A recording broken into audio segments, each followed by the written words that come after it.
নবী সুলাইমান জিনদেরকে ডাক দিয়া বললেন, জিনজাতি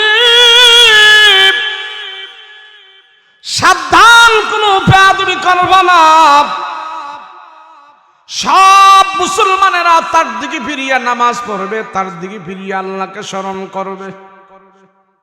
নবী সুলাইমান সব জিনজাতিদেরকে দিয়া কাজ করাইতেছেন। কাজ করতে করতে বাইতুল মুকাদ্দাসের 3 ভাগের 2 ভাগ কাজ শেষ হয়ে গেল।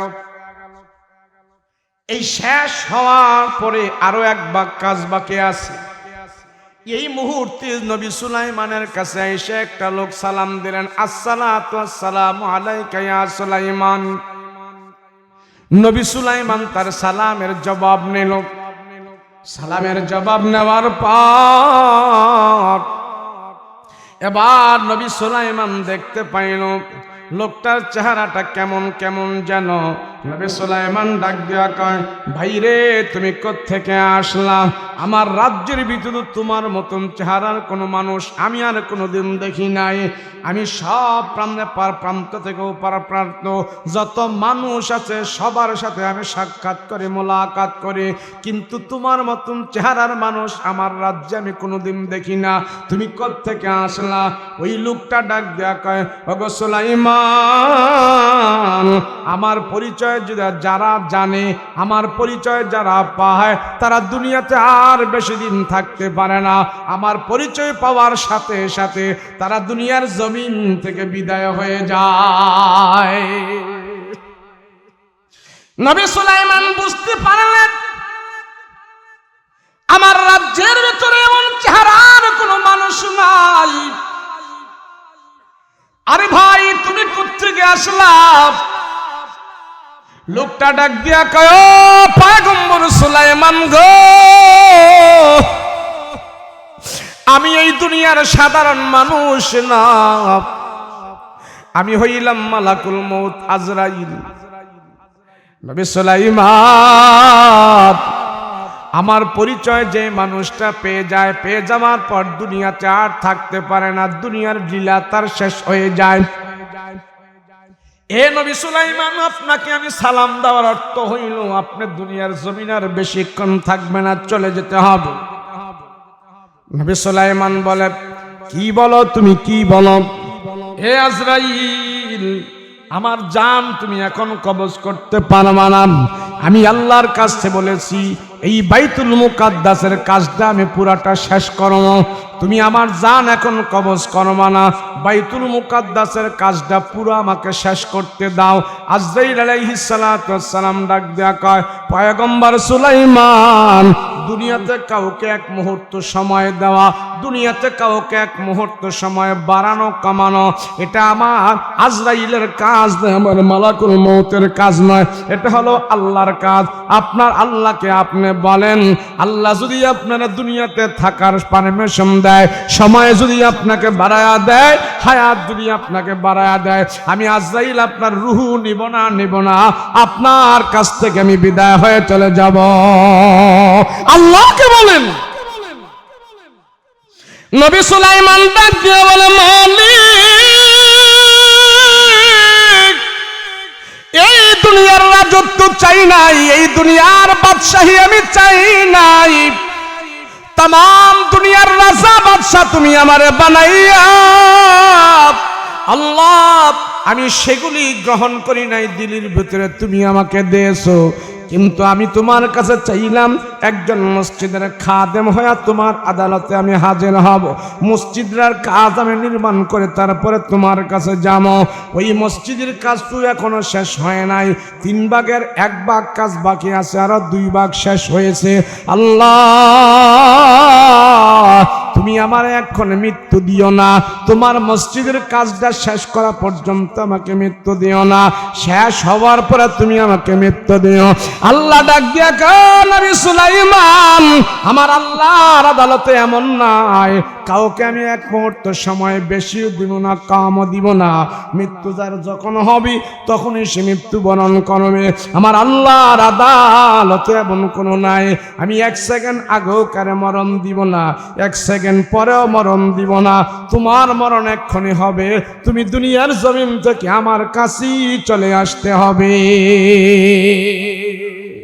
কাজ শেষ না, শেষ নাকি শেষ হয় নাই সেটা আমার দেখার বিষয় নয়।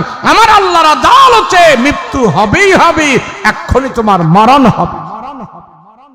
নবী সুলাইমান ডাক দেয়া, আল্লাহ তাইলে কাজটা যেন অসম্পূর্ণ থাকবে, তার জন্য কি হবে? আমি যদি এক্ষুনি মৃত্যুবরণ করে তোমার দরবারে চলে যাই, এই বাইতুল মুকাদ্দাসের কাজটা তো অসম্পূর্ণ থাকবে। আমাকে দায়িত্ব দিলে তোমার মসজিদটা তো আমি শেষ করতে পারি নাই, তোমার মসজিদের কাজটা তো এখনো শেষ হয় নাই, আরো এক ভাগ কাজ বাকি আছে। আল্লাহ এখন যদি আমি চলে যাই কি হবে?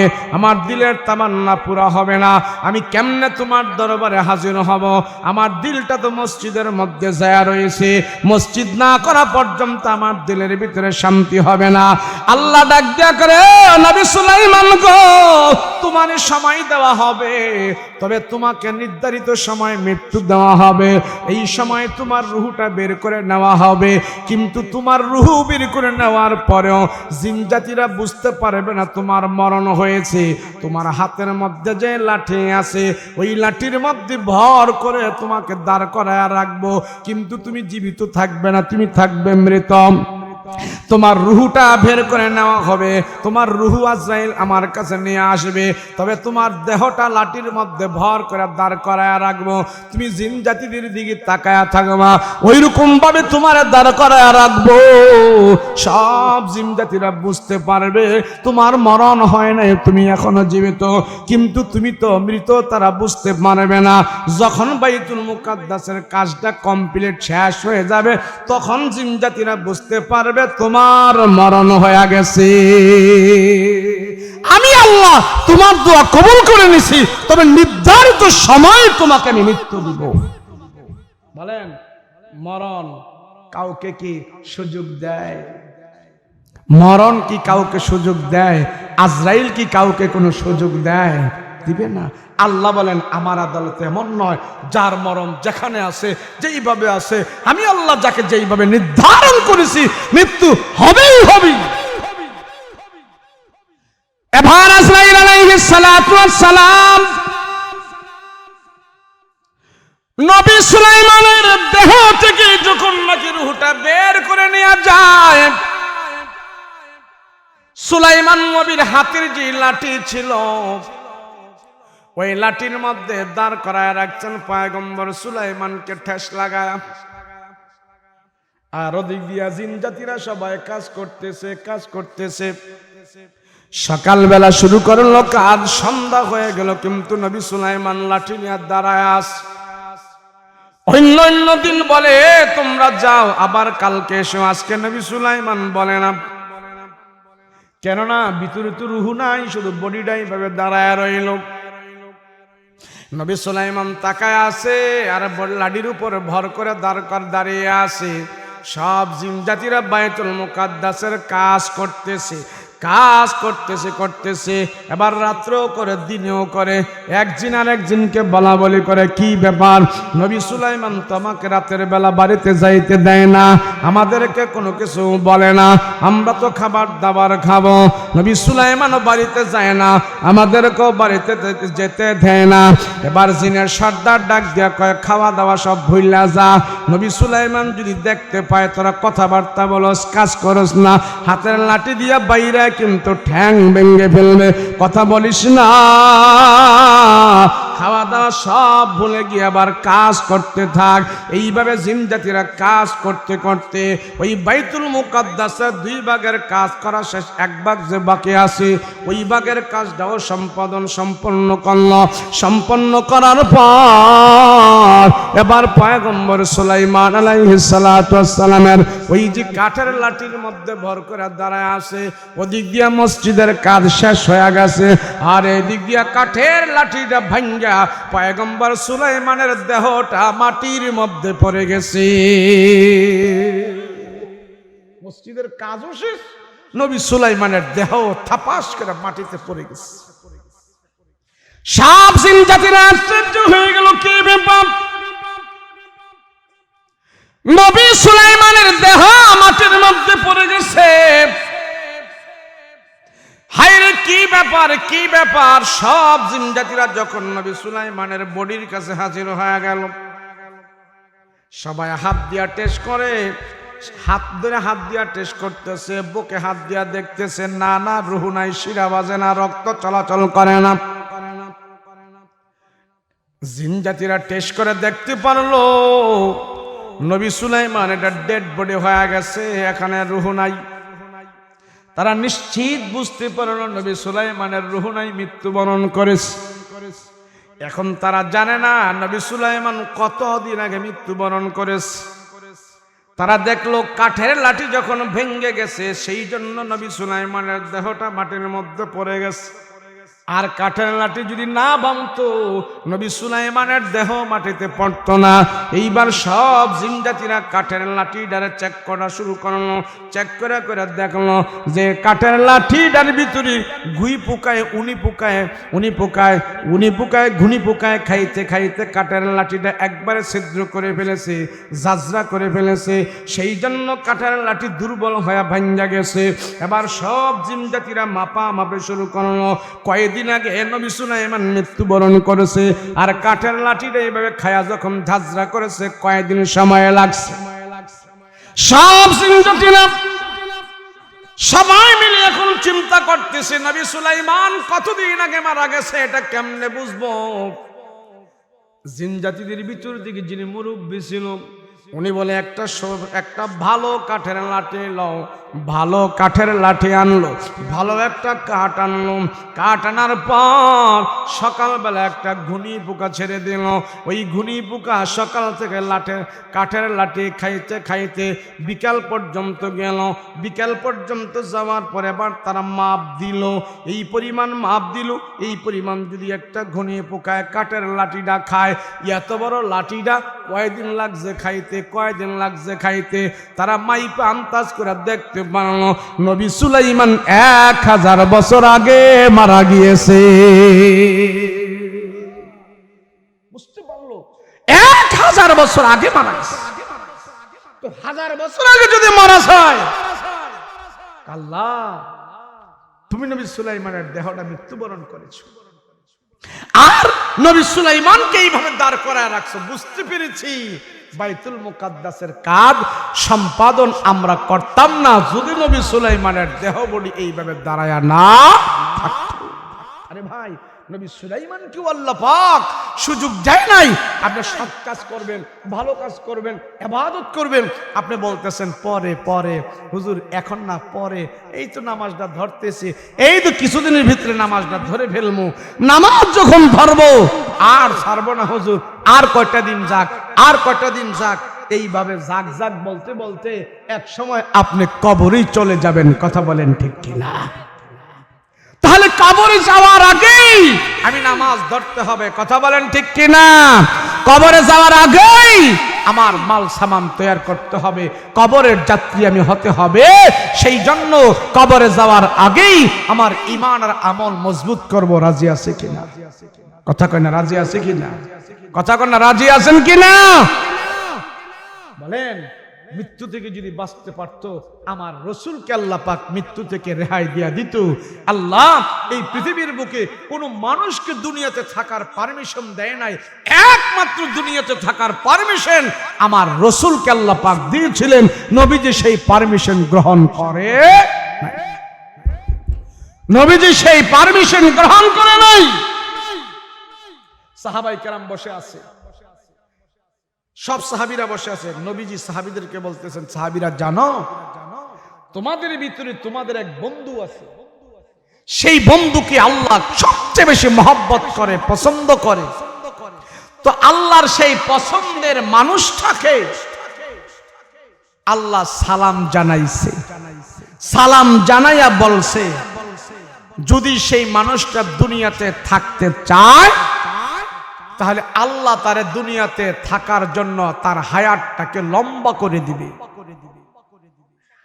আর যদি দুনিয়া থেকে চলে যেতে চায় সসম্মানে আল্লাহ তারে নিয়ে যাইবে। কিন্তু তোমাদের সেই বন্ধু দুনিয়াতে থাকতে চাই নাই, সসম্মানে আল্লাহর কাছে চলে যাওয়ার জন্যই সে সিদ্ধান্ত নিয়েছে।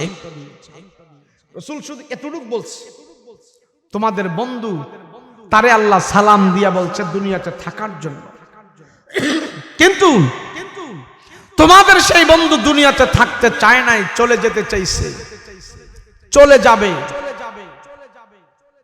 এতটুকু যখন বলছে, সব সাহাবাই কেরাম এখন চিন্তায় পড়ে গেল, হায়রে আমাদের ভিতরে এমন মানুষ কে, আমাদের ভিতরে এমন সাহাবী কে যারে আল্লাহ সালাম দিয়েছে দুনিয়াতে থাকার জন্য, হায়াত লম্বা করে দিবে, কিন্তু উনি থাকতে চায় নাই, আল্লাহর কাছে চলে যাইতে চাইছে। এমন মানুষটা কে আমরা খুঁজে বের করতে হবে। এত আল্লাহর প্রিয় ঘনিষ্ঠ বান্দা কে হতে পারে?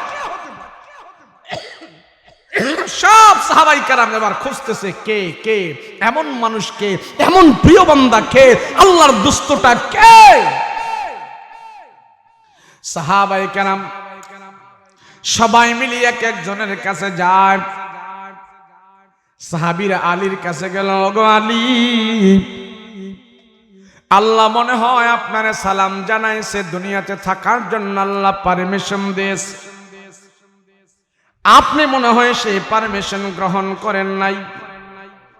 হযরত আলী বলে, না না না সাহাবীরা রে, আল্লাহ আমারে এমন কথা বলে নাই, আল্লাহ আমারে সালাম দেয় নাই, দুনিয়াতে থাকার সুযোগ দেয় নাই। হযরত আলী বলে, সাহাবীরা না না, আল্লাহ আমারে এমন সুযোগ দেয় নাই, আল্লাহ আমারে সালাম দিয়ে এই কথা বলে নাই দুনিয়াতে থাকার জন্য, অন্য কেউ হতে পারে। সাহাবীরা আবার ওসমানের কাছে যায়, ওসমানকে যায় জিজ্ঞেস করে, ওগো ওসমান, আল্লাহ মনে হয় আপনারে সালাম দিয়া বলছে দুনিয়াতে থাকার জন্য, আপনি মনে হয় গ্রহণ করেন নাই, আল্লাহর কাছে চলে যাইতে চেয়েছেন। হযরত ওসমান বলে, সাহাবীরা রে, না না, আমার আল্লাহ এমন অফার দেয় নাই, আমাকে আল্লাহ এমন সুযোগ দেয় নাই, আমাকে আল্লাহ সালাম দেয় নাই। সাহাবায়ে কেরাম ওমর রাদিয়াল্লাহু আনহুর কাছে গেল, ওমরকে ধরলেন, ওমর, রাসূল তো তোমার সবচেয়ে বেশি ভালোবাসে, রাসূল বলেছেন নবীজির পরে যদি কেউ নবী হইতো তোমার আল্লাহ দুনিয়াতে নবী বানায়া পাঠাইতো, তুমি আল্লাহর প্রিয় বান্দা, তুমি আল্লাহর প্রিয় মানুষ, আল্লাহ মনে হয় তোমারে সালাম দিয়া বলছে দুনিয়াতে থাকার জন্য, তুমি থাকতে পছন্দ করো নাই, চলে যেতে পছন্দ করেছো। হযরত ওমর বলে, সাহাবীরা গো, না না, আল্লাহ আমাকে এমন অফার দেয় না, এমন সুযোগ দেয় নাই। সব সাহাবী মিলিয়া, ওমর মিলিয়া, আলী রাদিয়াল্লাহু আনহু, ওসমান, তালহা, জুবায়ের, তালহা সবাই মিলিয়া হযরত আবু বকর রাদিয়াল্লাহু আনহুর বাড়িতে গেল। আবু বকরের বাড়িতে যায় সবাই জমায়েত হইল, এক জায়গায় বসে আবু বকর কান্না করতেছে, আবু বকর চোখ থেকে পানি ঘর ঘর করে পড়তেছে। সাহাবীরা যায় আবু বকরের সামনে যায় বলছেন, ওগো আবু বকর, মনে হয় আল্লাহ আপনারে সালাম দিয়া বলছে দুনিয়াতে থাকার জন্য, আপনি গ্রহণ করেন নাই, সেই জন্য কান্না করতেছেন। আপনি আল্লাহর কাছ থেকে কি আনছেন, কি কইছেন বলেন। আবু বকর, আল্লাহ মনে হয় আপনার সুযোগ দিয়েছে দুনিয়াতে থাকার জন্য, আপনি গ্রহণ করেন নাই, রাসূল বলেছেন, কথাটা ঠিক আছে কিনা? হযরত আবু বকর আরো কান্না বাড়ায়া দিছে, আবু বকর আরো হেসকি মেরে মেরে কান্না করতেছে। আবু বকরের কান্না কেউ থামাইতে পারে না, শুধু কান্দে শুধু কান্দে।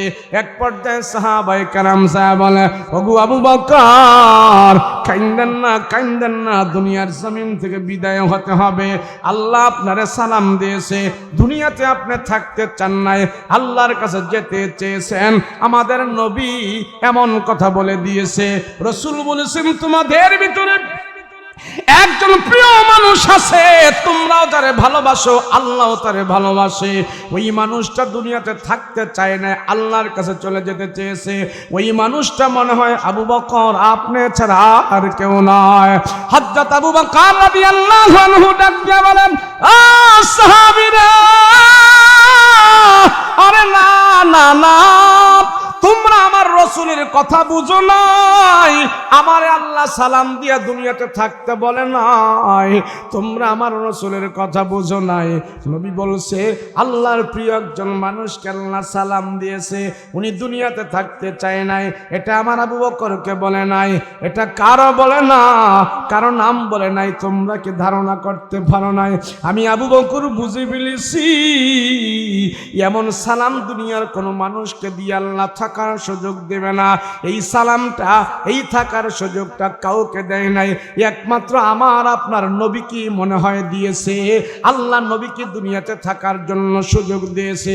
ওই নবীজি দুনিয়াতে থাকতে চায় নাই, নবী আমাদের ছেড়ে আল্লাহর কাছে চলে যাইতে চেয়েছে। যেটা আমাদেরকে নয়, এটা আমার রসূলকে দিয়েছে। নবীজি আর আমাদের মাঝে মনে হয় বেশি দিন থাকবে না, নবীজি আল্লাহর কাছে চলে যাবে। কিছুদিনের ভিতরে মনে হয় রসূল চলে যাবে। দেখো না, নবীজির কয়েকটা দাড়ি পেকে গেছে, কয়েকটা চুল পেকে গেছে। এই জন্য রসূল বারবার শুধু মরণের কথা বলে, ইন্তেকালের কথা বলে। রসূল মনে হয় আমাদের কাছে আর বেশি দিন থাকবে না। হযরত আবু বকর যখন এই কথা বলল, সাহাবীরা, নবীজি মনে হয় আর আমাদের মাঝে থাকবে না, দুনিয়ার জমিনে মনে হয় নবীজি থাকবে না, চলে যাবে।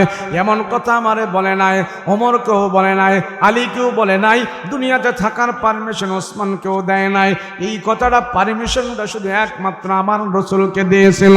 সব সাহাবীরা মিলিয়া, আবু বকর, ওসমান, তালহা, জুবায়ের সবাই মিলিয়া আমার রাসূলের সামনে যা বলতেছেন, ইয়া রাসূলুল্লাহ, ও রহমতের নবী গো, আপনারে মনে হয় আল্লাহ সালাম দিয়া বলছে দুনিয়াতে থাকার জন্য, আপনি থাকতে পছন্দ করেন নাই।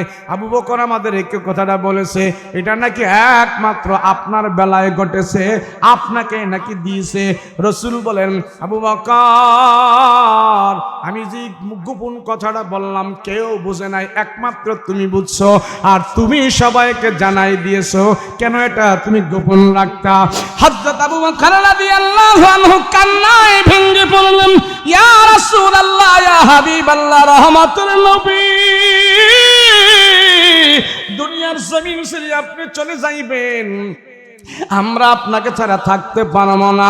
হযরত উমর রাদিয়াল্লাহু আনহু দাঁড়ায় গেছে, কেউ বলতে পারবে না রসূল দুনিয়া থেকে চলে যাবে। মা ফাতেমা বলে, না না, আমার বাবা আমাকে ছেড়ে দুনিয়াতে চলে যেতে পারে না, আমার রসূলের মৃত্যু হবে না। সবাই তারা ভাবতেছে নবীজি আমাদেরকে আপন করে কাছে রেখেছে, নবীজি আমাদেরকে সবাই ভালোবাসে, ওই রসূল আমাদেরকে ছাড়া কবরে যেতে পারে না, ওই রসূল আমাদেরকে ছাড়া মৃত্যুবরণ করতে পারে না। সবাই তোমরা ভালো হয়ে থাকো, এই ধারণা কেউ করবে না। নবীজি দাঁড়ায়া পরিষ্কার করে ঘোষণা করে দিলেন, সাহাবীরা রে, আমি নবীও দুনিয়ার জমিন থেকে যেতে হবে, আমাকে আল্লাহ দুনিয়াতে থাকার পারমিশন দেবে না। পারমিশন দিয়েছে, আমি গ্রহণ করি নাই। আমি রসূল, আমারও একদিন দুনিয়ার জমিন ছেড়ে 3.5 হাত কবরের ভিতরে আমিও যাব। তোমরা নিশ্চিত থাকো, মৃত্যু এমন এক জিনিস, সেই জিনিস আমার নবীকে পর্যন্ত রেহাই দেয় নাই। এই মৃত্যু পৃথিবীর কোনো প্রাণীকেই রেহাই দেবে না। এমন এক জিনিস, যদি রেহাই দিত, সর্বপ্রথম আমার রসূল মৃত্যু থেকে রেহাই পেয়ে যেতেন। আল্লাহ কোরআনে বলেন, ইন্নাকা মাইয়িতু ওয়া ইন্নাহুম মাইয়িতুন, রসূল আপনিও মরণশীল, আপনি স্থানান্তরিত হবেন, আপনিও দুনিয়ার জমিন থেকে বিদায় হবেন। এই বিদায় হওয়ার দ্বারা রসূল আমাদের মতন মরে নাই, নবীজি হায়াতুন নবী, নবী জিন্দা নবী, নবী কবরে জীবিত। এটাই হলো আহলে হক উলামায়ে কেরামের আকীদা। হায়াতুন নবী, মাশাআল্লাহ। দোয়া হবে কয়টা? হ্যাঁ না, এরপর আজান কয়টায় হয়? 5:15। তাহলে আর 15 মিনিট আছে, 10 মিনিট বলি। হ্যাঁ, আলহামদুলিল্লাহ। এই যে আমরা বসে আছি, আমরা যে বসে আছি, বলেন কোনো গুনাহ হচ্ছে? কেউ গুনাহ করছেন? পিছনে কেউ বিড়ি টিড়ি খাইতেছেন, গান বাদ্য শুনতেছেন? কিছু হোক আর না হোক, 1 ঘন্টা বসে আছেন, 1 ঘন্টাই গুনাহ মুক্ত আছি আমরা। কথা বলেন ঠিক কিনা? এখানে 50, 60, 70 বছরের মানুষ আছে না? 70 বছরের হায়াত থেকে আজকের মাহফিলের 2 ঘন্টা আপনারা গুনাহমুক্ত এখানে ব্যয় করছেন, 1 ঘন্টা গুনাহমুক্ত এখানে ব্যয় করছেন। এই 1 ঘন্টা 2 ঘন্টা আল্লাহর দরবারে গুনাহমুক্ত সময় হয়ে যখন পৌঁছে যাবে, এই 2 ঘন্টাকে কেন্দ্র করে আল্লাহ আপনার 70 বছরের গুনাহ খাতা মাফ করে দিতে পারে। মাহফিল দিলে, মাহফিলে আসলে, বসলে, বললে, শুনলে সর্বপ্রথম যে লাভটা হয়, বান্দা যতক্ষণ এখানে থাকে অতক্ষণ সে গুনাহমুক্ত থাকে। কথা বলেন ঠিক কিনা? হ্যাঁ, আজকে মাহফিল কমিটি যারা আয়োজন করেছেন এরা কোনো গুনাহ করছে? আজকে কথা কেন গুনাহ করছে? সারাদিন তো মাহফিলের বিরিয়ানির প্যাকেট নিয়েই ব্যস্ত, হুজুরের ফোনে ব্যস্ত, কখন কি হবে, কেমনে কি করবে এগুলো নিয়ে ব্যস্ত। তাহলে কোনো গুনাহ হয় নাই। কথা বলেন ঠিক কিনা? আপনারা এখন সবাই এখানে এক মনে আছেন, এক ধ্যানে আছেন, তাই না? আর এখান থেকে যখন চলে যাবেন বিভিন্ন চিন্তা, 12 মন 13 মন বিভিন্ন চিন্তা চেতনায় যুক্ত হয়ে থাকবেন। আর এখানে যতক্ষণ আছেন অতক্ষণ এক চিন্তা কি, আল্লাহ এবং আল্লাহর রসুলের কথা আমরা শুনতেছি। কথা বলেন ঠিক কিনা?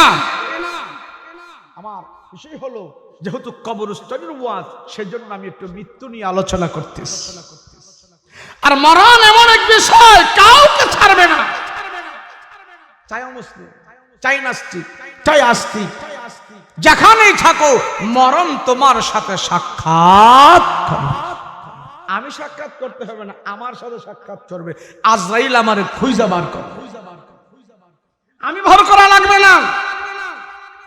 নবীজির কাছে এই খবর যখন হলো, মা ফাতেমা চিৎকার করে বলতেছে, না কেউ এই কথা বলতে পারবে না, আমার বাবা আমাদেরকে ছেড়ে কোথাও যাবে না, কোথাও যাবে না।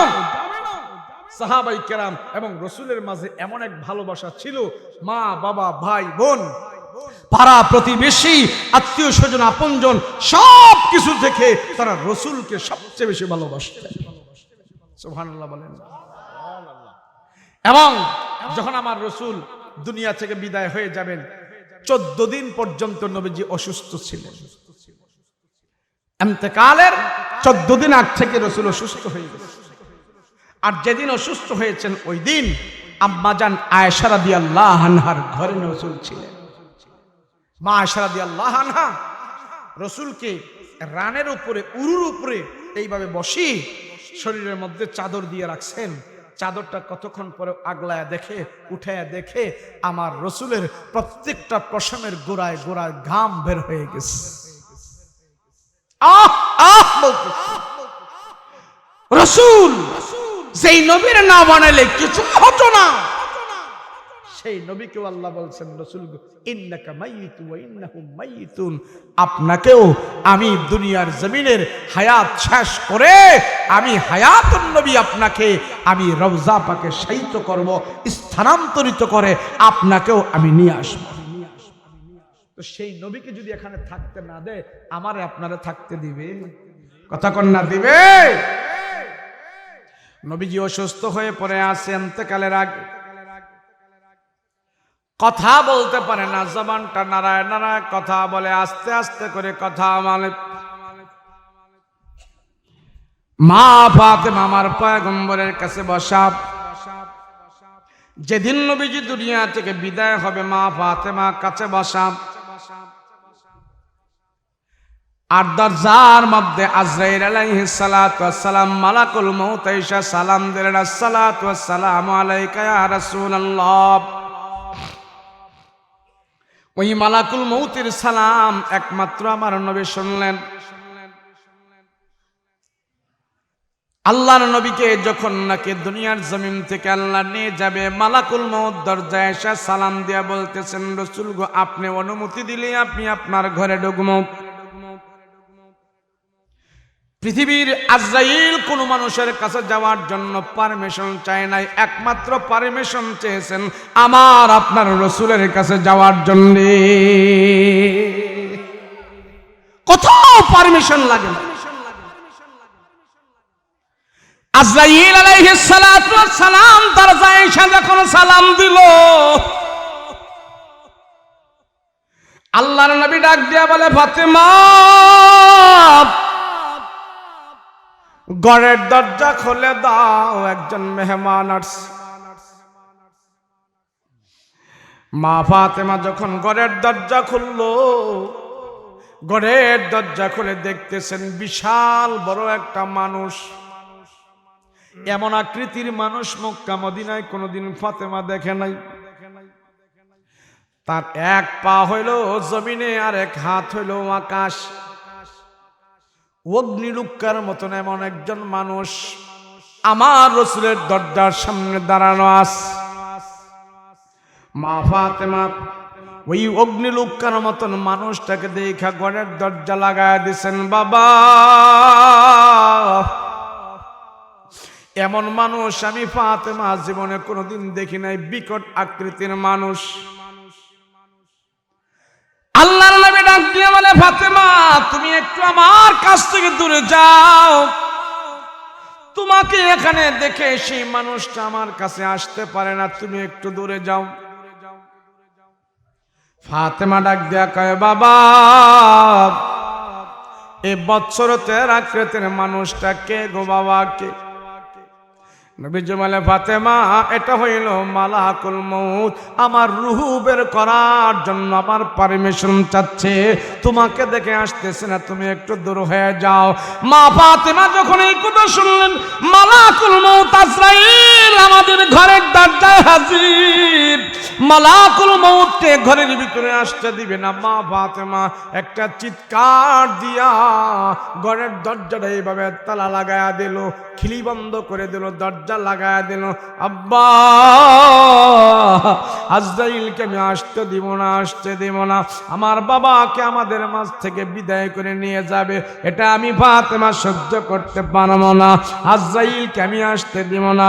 নবী ডাক দিয়া বলে, ফাতেমা গো আজরাইলকে তুমি দরজা তালা বন্ধ করে রাখতে পারবা না, আজরাইল মালাকুল মউত এমন এক জিনিস কোন দিক দিয়ে আসবে তুমিও দেখতে পারবা না। আমার রাসূলের সম্মানে আর খাতিরে ওই মালাকুল মউত আমাদের দরজার সামনে এসে আমার কাছ থেকে পারমিশন চাইতেছে, আর কারো বলা সম্ভব না। ফাতেমা তুমি একটু দূরে যাও, মালাকুল মউত আজরাইলকে আসতে দাও। ফাতেমা একটু দূরে যায়, আর মালাকুল মউত আজরাইল আমার নবীর সামনে এসে হাজির হয়। আসসালাতু ওয়াসসালামু আলাইকা ইয়া রাসূলুল্লাহ। নবী গো আল্লাহ আপনাকে আল্লাহর দরবারে নিয়ে যাওয়ার জন্য বলছে।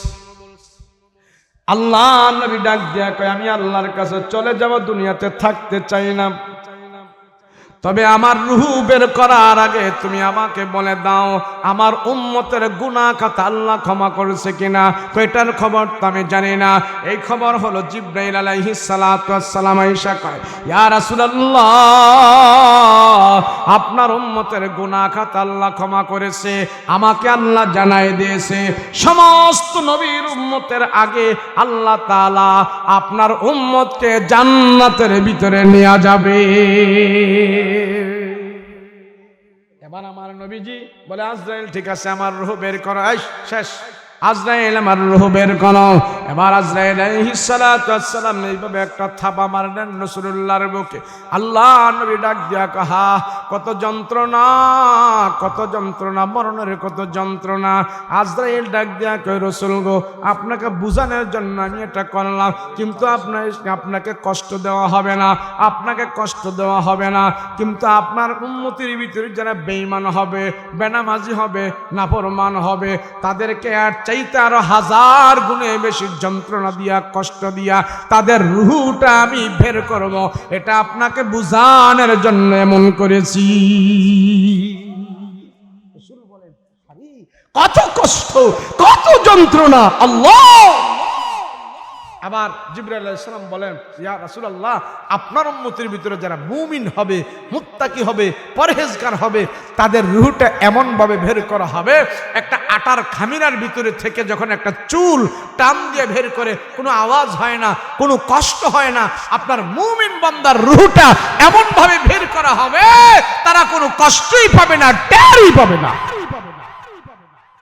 তাই রাসূলুল্লাহ সাল্লাল্লাহু আলাইহি সাল্লাম মুমিন বান্দাদের প্রতি বলছেন, তোমরা মৃত্যু যখন সহজ করতে চাও, ঈমান মৃত্যুবরণ করতে চাও, গুনাহ থেকে বাঁচো, আল্লাহর নাফরমানি থেকে বাঁচো। আল্লাহ যেন আমাদেরকে সর্বপ্রকারের গুনাহ থেকে হেফাজত করে, বলেন আমিন। মাশাআল্লাহ। দোয়া হবে। আমার আগে যিনি বয়ান করেছেন, ওনার নাম কি? শহীদুল্লাহ সাহেব। হ্যাঁ, নামাজ পড়ে হুজুর দোয়া করবেন, আর সবাই আমরা নামাজ পড়ব। আলহামদুলিল্লাহ। এই কবরস্থানের জন্য আপনাদের দান, আপনাদের দানের হাত, আপনাদের কারণে, আপনাদের অর্থের বিনিময় মসজিদ, কবরস্থান, এগুলি আমাদের জাতীয় সম্পদ। আমরা দুনিয়াতে একদিন থাকবো না, এই গোরস্থান থাকবে। কথা বলেন ঠিক কিনা? তাহলে আমার বাড়ি হবে, আমার ঘর হবে, আরে ওটা তো নকল, আসল তো গোরস্থান। কথা বলেন ঠিক কিনা? এই গোরস্থানে এই সময় আল্লাহরে খুশি করতে চাই এমন কে কে আছেন? আল্লাহরে শেষ মুহূর্তে, শেষ বারের ভিতরে আল্লাহ তোমারে রাজি করতে চাই। গোরস্থানকে কেন্দ্র করে, গোরস্থানের সৌন্দর্যের জন্য এবং গোরস্থানের দেখভাল দেখাশোনার জন্য আমি 5,000, 10,000, 1,000, 2,000, 3,000 টাকা দিতে চাই। এমন কেউ থাকলে লাস্ট বারের মতো বলতে পারেন। মাশাআল্লাহ, যা পারেন দেন। দিয়েছেন আপনারা, বহুত দিয়েছেন, আলহামদুলিল্লাহ, মাশাআল্লাহ, মাশাআল্লাহ। আল্লাহ কি নাম? আল্লাহ তোমার এক বান্দা টাকা দিয়েছে, আল্লাহ কবুল করো, বলেন আমিন।